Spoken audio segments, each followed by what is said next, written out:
Welcome to Akilan kitchen. இன்னைக்கு உருளைக்கிழங்கு குருமா செய்ய போறோம். உருளைக்கிழங்கு குருமா செய்யறதுக்கு தேவையான பொருட்கள்: கடலெண்ணெய் எடுத்திருக்கேன், தேங்காய் ஒரு 4 டீஸ்பூன் எடுத்திருக்கேன், பொட்டுக்கடலை ஒரு 3 டீஸ்பூன், பட்டை, கிராம்பு, சோம்பு, கசகசா, உப்பு, கடுகு.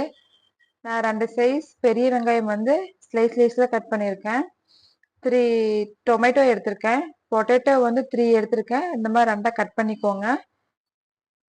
கருவேப்பிலை தழை, பச்சை மிளகா, மஞ்சத்தூள் எடுத்திருக்கேன். வாங்க எப்படி செய்யறதுன்னு பார்க்கலாம். இன்னைக்கு குக்கர்ல தான் குருமா செய்ய போறோம். கடலெண்ணெய் 3 டீஸ்பூன் ஊற்றிக்கோங்க. எண்ணெய் நல்லா சூடாகட்டும். இங்க பாருங்க, சூடாயிடுச்சு. கடுகு ஆட் பண்ணிக்கிறேன். கடுகு நல்லா புரிஞ்சிருச்சு. பச்சை மிளகா ஆட் பண்ணிக்கிறேன், கருவேப்பிலை ஆட் பண்ணிக்கிறேன். போட்டு நல்லா கிளறி விடுங்க. வெங்காயம் போட்டுக்கோங்க. வெங்காயம் போட்டு நல்லா வதக்கி விடுங்க. வெங்காயம் சீக்கிரம் குக் ஆகிறதுக்கு சால்ட் ஆட் பண்ணிக்கிறேன்.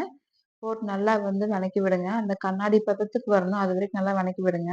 நல்லா கண்ணாடி பதம் வந்துருச்சு. இப்போ நாம தக்காளி ஆட் பண்ணிக்கலாம். போட்டு நல்லா கிளறி விடுங்க. உருளைக்கிழங்கு ஆட் பண்ணிக்கலாம். மஞ்சத்தூள் 1/4 டீஸ்பூன் ஆட் பண்ணிக்கிறேன். நல்லா கிளறி விடுங்க. கல்லுப்பு போட்டுக்கோங்க தேவையான அளவு. நல்லா கிளறி விடுங்க. வாட்டர் ஆட் பண்ணிக்கலாம். வாட்டர் ஆட் பண்ணி நல்லா கிளறி விடுங்க. உங்களுக்கு உருளைக்கிழங்கு தோலோட போட்டு செய்யும் போது கூடுதல் டேஸ்ட் கிடைக்கும். இட்லி, தோசைக்கு இந்த குருமா சூப்பரா இருக்கும். இப்போ நம்ம மூடி போட்டு 3 விசில் விட்டுக்கோங்க. உருளைக்கிழங்கு நல்லா வெந்துடட்டும். இங்க பாருங்க, விசில் அடங்கிருச்சு. இப்போ நம்ம ஓபன் பண்ணி பார்க்கலாம். இங்க பாருங்க, உருளைக்கிழங்குலாம் வெந்துச்சு. உருளைக்கிழங்கு எடுத்து ஒரு பிளேட்ல ட்ரான்ஸ்ஃபர் பண்ணிக்கோங்க. உருளைக்கிழங்கு ஆறுனதுக்கு அப்புறம் ஸ்கின் எடுத்துடலாம்.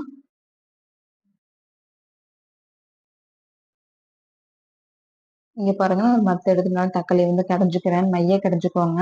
அப்பதான் உங்களுக்கு உருளைக்கிழங்கு குருமா டேஸ்டா இருக்கும். நல்லா கடைஞ்சிட்டேன். இப்போ ஒரு மிக்சியில தேங்காயை ஆட் பண்ணிக்கிறேன். அதில் பொட்டுக்கடலை ஆட் பண்ணிக்கோங்க. நம்ம எடுத்த சோம்பு, பட்டை, கிராம்பு, கசகசா இதெல்லாம் ஆட் பண்ணிக்கோங்க. வாட்டர் ஊற்றி நல்லா ஃபைன் பேஸ்டா அரைச்சிட்டு பார்க்கலாம். இங்க பாருங்க, நான் நல்லா அரைச்சிட்டு வந்துட்டேன். இப்போ இதை குருமால ஆட் பண்ணுங்க. தண்ணி ஊற்றி நல்லா குலுக்கி ஆட் பண்ணுங்க. இப்போ நல்லா கிளறி விடுங்க. நல்லா கொதிக்கட்டும். ஒரு 5 மினிட்ஸ் நல்லா கொதிக்கட்டும். இங்க பாருங்க, நல்லா கொதிச்சிருச்சு. இப்போ உருளைக்கிழங்கு மசிச்சுக்கோங்க.